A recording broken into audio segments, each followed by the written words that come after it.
dapat lang kasi kailangan ng nene iinom para malaman niya kung ano yung tamang pag-inom. Sabay ko iinom. So, tingin niyo po ba importante kaming mga partner? Oo naman. Kasi kailangan sa industriya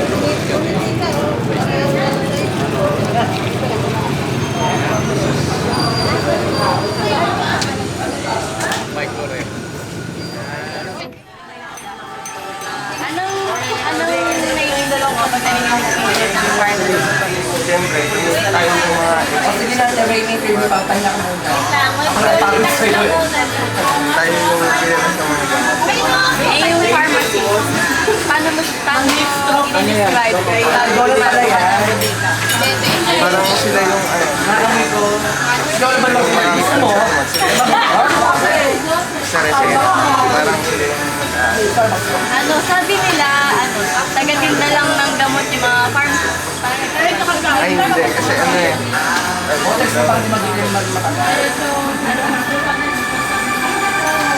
Hindi kasi pwede rin sila sa mga hospital. Kailangan sila ng Ano na ba siya? Ano ba siya?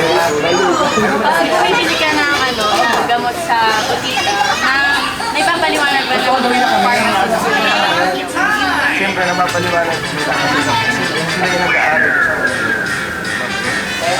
Natingin mo, importante ba yung mga pharmacy sa community? Siyempre naman, walang pharmacy, walang ano, parang niresetahan lang sila ng doktor, pero hindi naman, parang magagamit sa tama.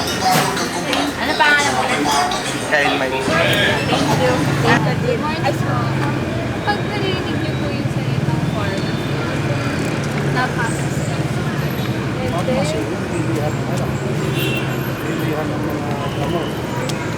Eh, ano naman po yung tingin niyo sa mga pharmacy? Yung sa mga pharmacy, ano ang tingin niyo sa kanila? Naisip niyo po ba na minsan parang tindera lang?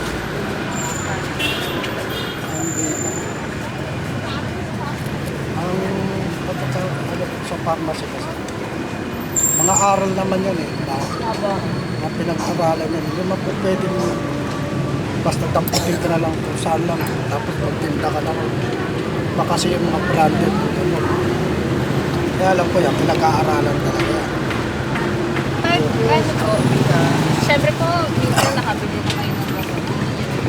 Kapag po nabili po kayo na ipapaliwanag ko na ayos sabi ko, i-affect siya dapat. Kung ano yung binibigay na reseta ng doktor, tapos binili mo sa pharmacy, sila mismo ano sa'yo, kailan mo dapat inumin, kailan ang pagkitang oras. Sinasabi po.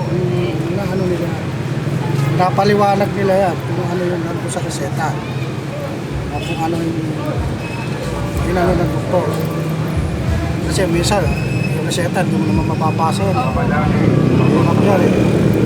Na ano nila yan, pinapaliwanag nila yan. Kung ano yung dapat mo inumin, anong brand, kung anong klaseng gamot na dapat mauna, at saka yung pagkitang oras. Ayun lang po. Thank you po. Kuya, ano po malahan ng pangalan? Bernardo Gabriel. Salamat eh.